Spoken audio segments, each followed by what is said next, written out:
What is going on, everyone, and welcome back to the channel. Today I've got a little bit of a more of a short video to kind of be going over with you guys, but to be honest, I really thought like I kind of had to make this because everyone's talking about Donovan Mitchell being traded to the Cleveland Cavaliers, but no one's really talking about Colin Sexton. Colin Sexton, of course, being a part of the Utah Jazz deal now.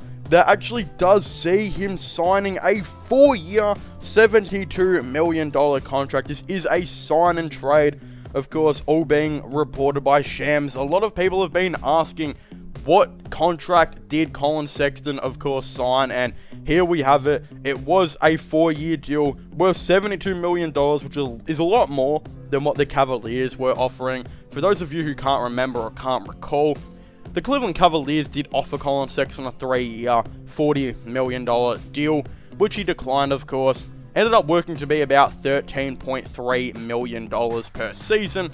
So basically, if we're going to even this up with the Utah Jazz and say it was a 4-year deal, essentially the Cavs were offering $53.3 million for him to re-sign, and he just didn't want a bar of it. It just didn't end up happening. It didn't end up working out for the team.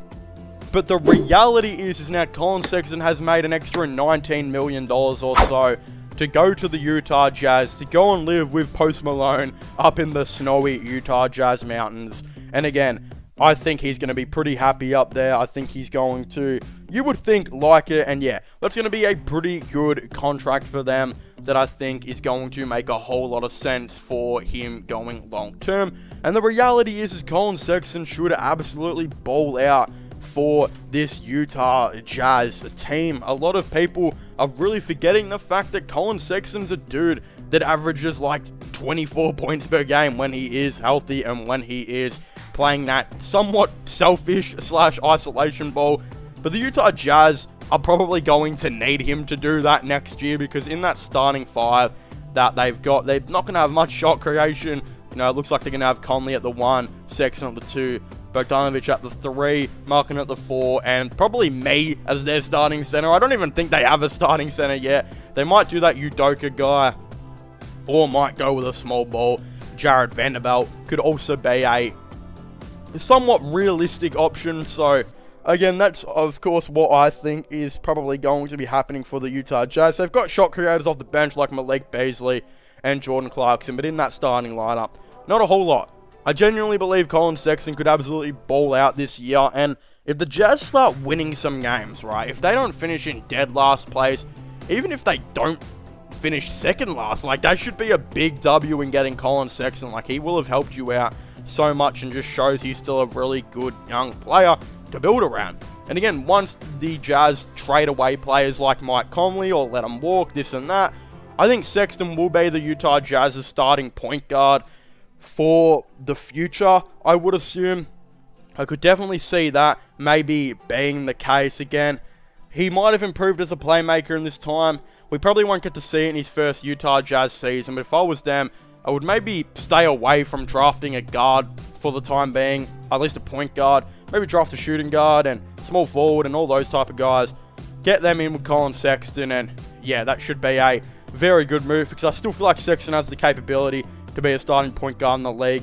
At the 2, he's a defensive liability, but at the end of the day, you're probably not going to care this season, and the Jazz still want to increase players like Mike Conley's trade value. So that's going to be a very interesting thing. The Jazz still have a really good team on paper. They just have no centers or big man depth. If they would have fixed that, they could still probably contend for the play-in. A lot of really good players on that Utah Jazz team. Wouldn't be surprised if they did a thing in a situation like how OKC kind of did it last season, where they, or not last season, but a couple of seasons ago, where they still somehow contend with all these players. I'm not sure, see if, I guess Sexton's not exactly like Chris Paul. They do have Mike Conley and those type of players who could maybe try. But yeah, I think that's what Utah want. They're going to want to try and boost all these guys' trade values. That's going to be the end of the story. But of course, if you haven't already, please make sure to leave a like and subscribe to the channel for the latest NBA content and NBA news. Of course, don't forget to comment your thoughts and opinions on this down below. Do you guys think this was a good trade by the Utah Jazz? Do you guys think Colin Sexton is going to be a good player for them? Of course, I would definitely like to know. go and subscribe to my gaming channel and my IRL/vlog channel, and check out my podcast as well if you haven't already. Links for them will all be in the description down below. But as I was saying, please make sure to leave a like, subscribe, and comment, and I'll see you guys next time. Goodbye.